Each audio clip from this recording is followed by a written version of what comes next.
नमस्कार। मैं Sumant Kashyap grand astro vastu expert अपने यूट्यूब चैनल में आपका स्वागत करता हूं। आज का वीडियो बर्थ टाइम रेक्टिफिकेशन पे आधारित है। ये जो ऐप आपके सामने दिख रहा है ये एस्ट्रोसेज ऐप है। यदि आपके मोबाइल में नहीं है तो आप प्ले स्टोर से फ्री में डाउनलोड कर सकते हैं। ये मेरे क्लाइंट हैं, मेरे वीडियो रेगुलर देखते हैं और इन्होंने मुझसे बर्थ टाइम रेक्टिफिकेशन के लिए कॉन्टेक्ट किया। इनका ये कहना था कि इनके पेरेंट्स ने 11:10 का टाइम बताया है, लेकिन 2-4-5 मिनट का अंतर हो सकता है। तो 2-4-5 मिनट का मतलब थोड़ा सा और आगे हम टाइम बढ़ा लें तो 7-8 मिनट का पॉसिबल डिफरेंस हो सकता है, या 10 मिनट भी आप मान सकते हैं। लेकिन बेसिकली इनका 5-6 मिनट में ही ज़्यादा फोकस था। तो आप 5-6 मिनट आगे या पीछे, चूँकि 11:10 से 5 मिनट आगे करें तो 11:15 तक, 5 मिनट पहले करें तो 11:05 तक। लेकिन इनका ये कहना था नहीं, 11:10 के आगे नहीं होगा, 11:10 के पहले ही होगा, ऐसा इनका क्वेश्चन है। तो सबसे पहले मैंने, जब हम BTR करते हैं तो एस्ट्रोलॉज़र को जिस समय BTR करना होता है उस अपने प्लेस का, जैसे यदि आप दिल्ली में हैं तो दिल्ली का, और आप यदि कुंडली को BTR करने के लिए सुबह में 9 बजे बैठे हैं तो उस पार्टिकुलर डेट और टाइम को इंटर करना है और अपना प्लेस इंटर करना है सॉफ्टवेयर में, यानी उस टाइम की कुंडली बना के, और जो रूलिंग प्लेनेट आते हैं उसका प्रयोग करना होता है। तो मैंने जब कुंडली बनाई अपने प्लेस का, जिस समय मैं इनका जज कर रहा था, तो उस समय रूलिंग प्लेनेट में मेरे पास में वीनस, केतु, मार्स, राहु और मून मौजूद थे। ये रूलिंग प्लेनेट थे। अब रूलिंग प्लेनेट ऐसा मैंने आपको बताया, ये क्यों, क्या जानना है हमें, और ये समझते हैं। सबसे पहले इस टाइम का मैंने चार्ट बनाया और इस KP वाले सेक्शन में हम आएंगे। इस KP वाले सेक्शन में भाव संधि में आना है और हमें पहले भाव के सबलॉर्ड को देखना है। पहले भाव का सबलॉर्ड है सूर्य। 11:10 में पहले का सबलॉर्ड आया सूर्य। 11:10 के बाद इनको टाइम का अपना कोई कन्फ्यूजन नहीं है, नहीं 11:10 ही एंड पॉइंट है, उसके पहले आना है। और कृष्णमूर्ति जी का स्ट्रिक्ट नियम BTR के संदर्भ में ये है कि जातक जो समय का डिफरेंस बताएगा हमें उसी बीच में रहना है। ये क्लियर है। एक आध मिनट, 1 मिनट या अधिकतम 2 मिनट का आप ले सकते हैं। तो बेसिकली 11:10 ये कन्फर्म है, लेकिन फिर भी हम ये देख लेते हैं कि 11:11 में क्या पहले का सबलॉर्ड सूर्य ही है। 11:11 हमने कर लिया।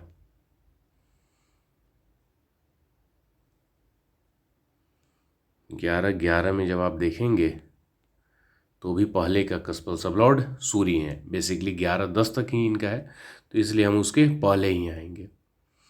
अब सूर्य के पहले ग्रहों का जो क्रम होता है, उस ग्रहों के क्रम में सूर्य से पहले शुक्र आता है और सूर्य के बाद चंद्र आता है। तो बेसिकली अब टाइम को 2-3 मिनट और आगे हम ले जाते तो चंद्र आएगा, लेकिन इनका बैरियर पॉइंट 11:10 ही है, तो यानी सूर्य के पहले शुक्र आएगा। तो मैंने क्या किया, 11:08 की कुंडली बनाई। 11:08। इस 11:08 की जो कुंडली बनाई, इसमें फिर हम KP वाले सेक्शन में जाएंगे और यहाँ इस भाव संधि में देखेंगे तो पहले का कस्पल सबलॉर्ड शुक्र निकला। तो शुक्र हमारे रूलिंग प्लेनेट में भी है, तो वो चीज़ यहाँ मैच हुआ। अब रूलिंग प्लेनेट मैच होने के कारण एक तरह से ईश्वरीय मदद ये मिली कि शुक्र को आप पहले कस्पल सबलॉर्ड के रूप में ले सकते हैं।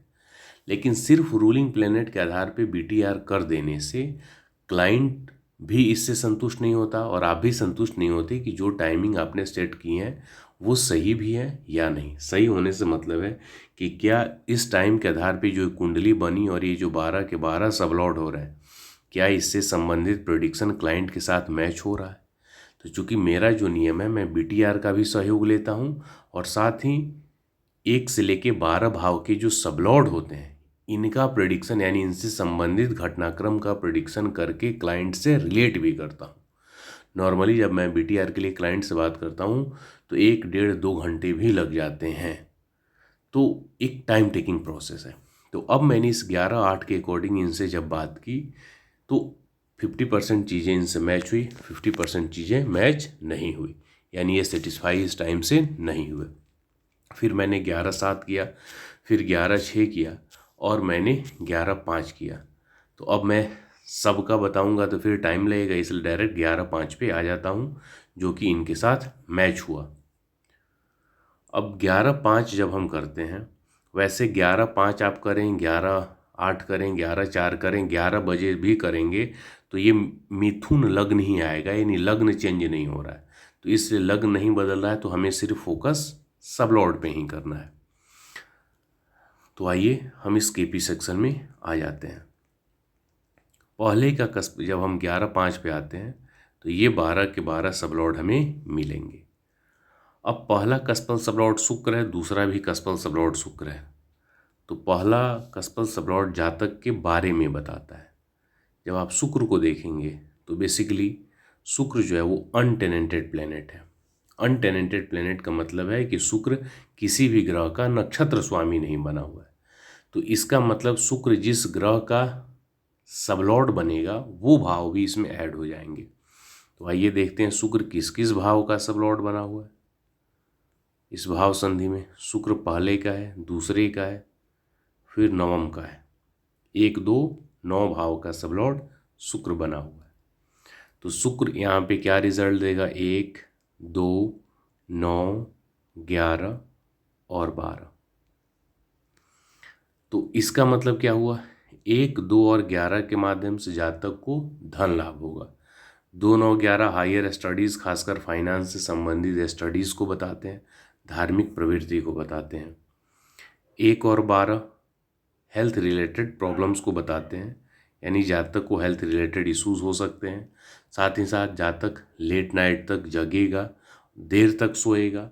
डेली रूटीन जो होती है उसमें एक डिसिप्लिन का जो पालन करना होता है वो नॉर्मली जातक नहीं कर पाता है। साथ ही साथ इस शुक्र का सबलॉर्ड बुध है, जो एडवांस सिग्निफिकेशन के माध्यम से आप देखेंगे तो अपने पूरे रिजल्ट को शुक्र के माध्यम से ही डिलीवर करेगा, यानी 1, 2, 5, 11 ये रिजल्ट भी शुक्र डिलीवर करेगा। इसका मतलब ये हुआ 2, 5, 11 जातक धन, चूँकि सेकंड कस्पल सबलॉर्ड शुक्र है तो धन भी यहाँ पे सिग्निफाई हो रहा है, यानी सेकंड से संबंधित रिजल्ट भी आप यहाँ पे मैच करेंगे। तो दिमाग से कमाने वाले जो भी काम है उसके द्वारा जातक धन जनरेट करेगा। फाइनेंस के फील्ड में इनका कैरियर है, बहुत अच्छा इनका बिजनेस है। तो बेसिकली फर्स्ट हाउस और सेकंड हाउस बहुत ही इंपॉर्टेंट रोल प्ले करते हैं आपके व्यक्तित्व से, आपकी वाणी, बोली, पैसा, आपके काम धंधे सारे कुछ में, क्योंकि दूसरा भाव तो अल्टीमेट पैसा तो दूसरा भाव ही है। तो ये चीज़ें इनके साथ मैच हुई। इनकी जो बोली थी, वाणी बेसिकली जो रजसत्व तमस की होती है, जो एक फ्लो होता है, फिर ग्रहों का नेचर होता है जो कि मैं बात कर रहा था, तो वो भी उससे भी मैंने देखा, तो ये मैच हुई। अब शुक्र के आगे और पीछे क्या होगा? शुक्र के पीछे केतु आता है और उसके आगे सूर्य होता है। तो केतु और सूर्य से संबंधित वाणी इनकी नहीं थी, तो इसलिए बाकी सारे ग्रहों के मैच करने की आवश्यकता नहीं थी। इसके बाद हम बढ़ते हैं थर्ड हाउस की तरफ, यानी थर्ड का CSL। थर्ड CSL सूर्य है। बेसिकली थर्ड CSL जो होता है वो हमारे कम्युनिकेशन को बताता है। तो जब सूर्य होता है तो ऐसे लोग प्रभावपूर्ण ढंग से कम्युनिकेट करते हैं, यानी जब 2, 3, 4, 5 लोगों के साथ बातचीत करना होता है तो इनके बातों से लोग कन्विंस हो जाते हैं। अब सूर्य से संबंधित रिजल्ट को हम देखें तो बेसिकली सूर्य जो है वो 4-10 का रिजल्ट दे रहा है। थर्ड हाउस के लिए 4th हाउस पॉजिटिव होता है, 10th हाउस सपोर्टिव होता है प्रोफेशन के मैटर में।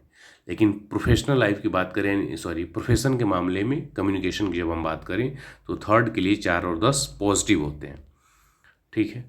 लेकिन जब पारिवारिक बात करें, परिवार में कहें, दोस्तों रिश्तेदारों से बात करें, तो ये 10th हाउस कहीं ना कहीं ये लोगों के अंदर फीलिंग देता है कि ये आदमी ज़्यादा शो ऑफ कर रहा है या फिर बातों से बढ़ा चढ़ा के बातें कर रहा है, तो ये स्थिति ये देता है। साथ ही साथ शनि को जब देखेंगे, शनि 8, 9, 10 दे रहा है। सबलॉर्ड के लेवल में शुक्र 11, 12, तो फिर शुक्र में 1, 2, 9 भाव ऐड हो जाएंगे, तो ये 11 और 12, यानी अल्टीमेट ये जातक अपने कम्युनिकेशन के माध्यम से थर्ड हाउस के अकॉर्डिंग लाभ प्राप्त करेगा, कर सकता है, और ये कर भी रहे हैं। इसके बाद हम बात करते हैं फोर्थ हाउस की। फोर्थ कस्पल सबलॉर्ड है राहु। जब फोर्थ कस्पल सबलॉर्ड राहु होता है तो ये हमारे प्राइमरी एजुकेशन को बताता है, साथ ही साथ घर को, गाड़ी का, इन सुख को भी बताता है। तो चौथे कस्पल सबलॉर्ड में जो अच्छे एजुकेशन की हम बात करें, 2, 4, 5, 9, 11, इसमें से देखेंगे तो एक पंचम भाव नहीं है, बाकी पूरा का पूरा मौजूद है, यानी ये अच्छे एजुकेशन को बताता है। अष्टम भाव जातक के जो एनालिसिस की जो क्षमता होती है, रिसर्च की जो कैपेसिटी, उसको बताता है, यानी जातक तेज दिमाग का होता है। तो ये चीज़ एजुकेशन इनमें प्रॉमिस हो रही है। साथ ही साथ जो घर और गाड़ी का कॉम्बिनेशन है, 2, 4, 11, 12, तो 2, 4, 11 और 12 ये भी भाव मौजूद है। और साथ ही साथ राहु के रिजल्ट को और स्ट्रांगली सिग्निफाई करेगा, तो ये रिजल्ट भी यहाँ इनको मिल रहे हैं। और फिर सूर्य के अंडर में शुक्र जो है वो आ जाएगा, यानी ये कॉम्बिनेशन बनेगा राहु, सूर्य और शुक्र का। तो फिर ये 11, 12 प्रोमिनेंटली हो जाएंगे। तो ये फोर्थ हाउस के रिजल्ट एक्टिवली मिल रहे हैं। इसमें से कुछ नियम आपको मे भी हो सकता है समझ में ना आए, क्योंकि एडवांस के भी एस्ट्रोलॉजी का है। और जब हम कुंडली प्रिडिक्शन करते हैं तो बेसिकली जो भी हमारे नॉलेज हैं वो यहाँ यूटिलाइज होते हैं। इसके बाद हम बात करते हैं पंचम का। इनका पांचवा कस्पल सबलॉर्ड है मंगल, जो कि पांचवें का सबलॉर्ड भी है, 10वें का भी है और 11वें का भी है। यहाँ मंगल में जब आप आएंगे तो मंगल के ही नक्षत्र में है। इसका मतलब 5, 10, 11, 6 और 12 इसके रिजल्ट मिलेंगे। और बुध इस रिजल्ट को स्ट्रांगली डोमिनेट करेगा, यानी बुध के रिजल्ट भी यहाँ ऐड हो जाएंगे। तो 1, 2, 5 और 11। तो इस केस में जो चाइल्ड बर्थ का है 1, 2, 5, 11 वो पूरी तरह से स्ट्रांगली इनको मिल रहा है। तो चाइल्ड बर्थ में कोई समस्या नहीं दिख रही है और बेसिकली इनको एक संतान है बिना किसी समस्या के। छठा कस्पल सबलॉर्ड देखेंगे तो चंद्रमा है, 7वां भी चंद्रमा है। बाकी सारे इसी तरह मैंने 1 से लेके 12 भाव के सबलॉर्ड का प्रेडिक्शन करके इनसे बताया, सबके साथ रिलेट किए, यानी सारी की सारी प्रेडिक्शन सही हुई एक्सेप्ट 7th हाउस का।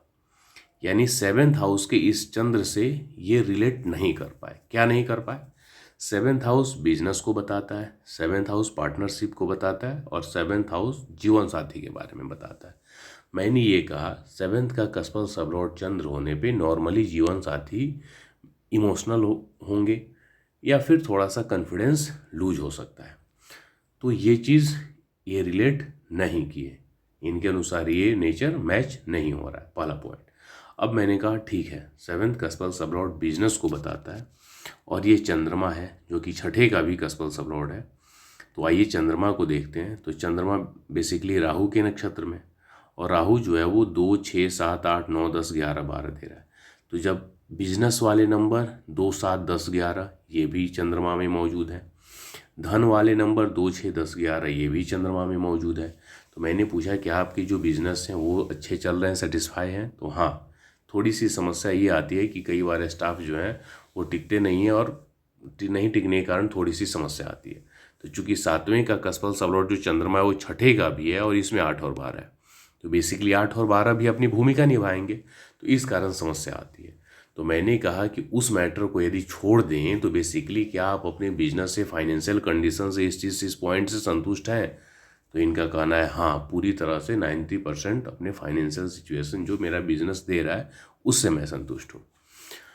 अब रही जीवन साथी के नेचर की बात, तो चूंकि जीवन साथी या किसी भी आदमी का नेचर उसकी कुंडली से ज़्यादा अच्छी तरीके से जज किया जा सकता है बजाय कि उसके पारिवारिक सदस्यों से।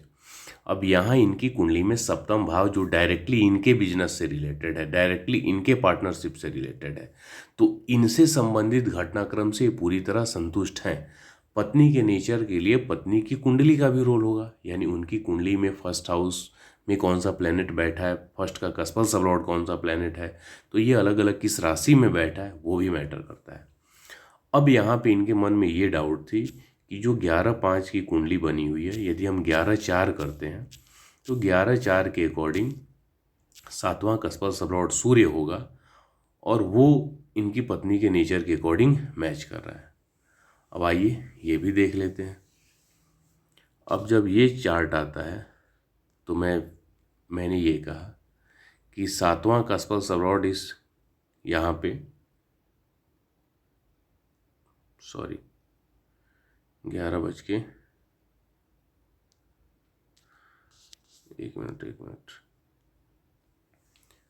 11 बज के 3 मिनट के अकॉर्डिंग इनका था, माफ़ कीजिएगा मैंने 4 बोल दिया था, 11:03 के अकॉर्डिंग इनके हिसाब से 7वां कस्पल सबलॉर्ड सूर्य हो रहा है, जो कि इनके जीवन साथी के नेचर से मैच हो रहा है। अब आइए यहाँ हम आते हैं। 7वां कस्पल सबलॉर्ड जब आप देखेंगे तो सूर्य होगा। अब सिर्फ 7वां ही सूर्य नहीं होगा, पंचम कस्पल सबलॉर्ड भी सूर्य होगा। अब यहाँ एक बात समझना है कि 7वें के रूप में सूर्य से सिर्फ आपकी पत्नी का नेचर मैच हो रहा है तो वो आप जज कर ले रहे हैं, लेकिन जब 5वें कस्पल सबलॉर्ड के रूप में आप सूर्य को जज करेंगे, सूर्य जो है वो अनटेनेंटेड प्लेनेट भी नहीं है। 1 मिनट, सूर्य जो है वो अनटेनेंटेड प्लेनेट भी नहीं है, क्योंकि सूर्य जो है वो राहु का नक्षत्र स्वामी बना हुआ है, इसलिए टेनेंटेड प्लेनेट है। तो इस केस में राहु 4, 8, 10 जो कि बेसिकली रिजल्ट दे रहा है चाइल्ड बर्थ के लिए निगेटिव का। वैसे यहाँ पे इसके नक्षत्र शुक्र में 11 नंबर है, तो चाइल्ड बर्थ तो प्रॉमिस है, लेकिन समस्याओं के बाद 4 का भी रिजल्ट मिलना है, 8 का भी, 10 का भी, यानी एबॉर्शन और मिसकैरेज के बाद ही होना है, और विदाउट डॉक्टरी ट्रीटमेंट, यानी एक तरह से एक IVF के कॉम्बिनेशन को भी ये शो करता है। जबकि आपका ये कहना है कि आपका चाइल्ड बर्थ आसानी से बिना किसी मेडिकल ट्रीटमेंट, ऐसा कुछ नहीं, सिर्फ कंसीव होने के बाद आपने डॉक्टर से कांटेक्ट किया, पहले कोई समस्या नहीं है, तो फिर ये कैसे हो सकता है। साथ ही साथ जब आप बिजनेस को देखेंगे तो जो बिजनेस के मनी गिविंग हाउसेज जो यहाँ चंद्रमा में है, क्या वो सूर्य में है, और क्या सिर्फ इससे आप संतुष्ट हैं, सेटिस्फाई हैं, इस चीज़ को भी रिलेट करेंगे, तो फिर इनको समझ में आया कि नहीं, ये वाली सिचुएशन यानी जो 11-5 के अकॉर्डिंग थी, क्योंकि सबसे पहले संतान वाला ही मैटर यहाँ प्रॉब्लमेटिक है, जो कि रिलेट नहीं कर रहा था। साथ ही साथ यहाँ पे जब आप 11-3 करेंगे तो लग्न का सबलॉर्ड शुक्र बनेगा, और शुक्र में देखेंगे तो शुक्र चूँकि अनटेनेंटेड प्लेनेट है, 6-11 का रिजल्ट दे रहा है, और यहाँ भी ये बुध के रिजल्ट को भी लेगा, तो इसके कारण इसमें ये सब कुछ अच्छा ही अच्छा है।